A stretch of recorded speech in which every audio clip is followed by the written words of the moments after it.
Wapiganaji 20 wa M23 na kundi lenye silaha la Twiga Nihongomino wamejisalimisha kwa jeshi la Jamhuri ya Kidemokrasia ya Kongo FARDC katika eneo la Fizi, Kivu Kusini.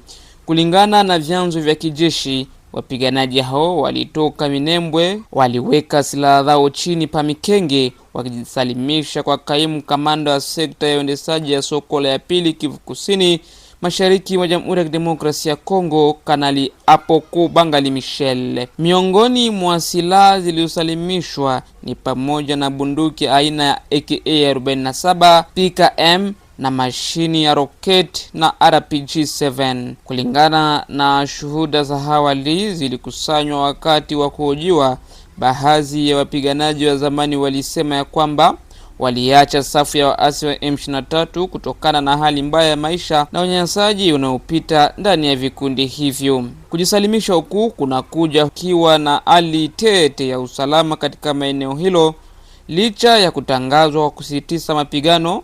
Waasi wa M23 AFC wanaoungwa mkono na serikali ya Rwanda kwa madai ya serikali ya Kinshasa wanashuhudiwa kukeuka mara kwa mara mikataba na hasa kupitia mashambulizi dhidi ya nyadhifa kadhaa za FARDC kwenye mstari wa mbele Kivu Kusini. Jeshi la taifa la Kongo imeamini kwamba watu hao wapya wamejisalimisha na naweza kuwatia moyo wapiganaji wengine ambao wanapatikana porini. Mamlaka ya kijeshi na ya kisiasa katika kanda hiyo inaitaka juhudi hizo kuendelea kwa miongoni ya wapiganaji ambao bado wanajificha kwenye baadhi ya pori ya Kivu Kaskazini na kwingineko. Hata hivyo, hali bado ni tete na inahitaji ukamilifu mkubwa ili kuzuia mashambulio mapya yanayoendelea kwenye baadhi ya miji, amesema Mbui Kalonjirigen, msemaji wa operation Sokola ya pili pande wa kusini Kivu Kusini DRC.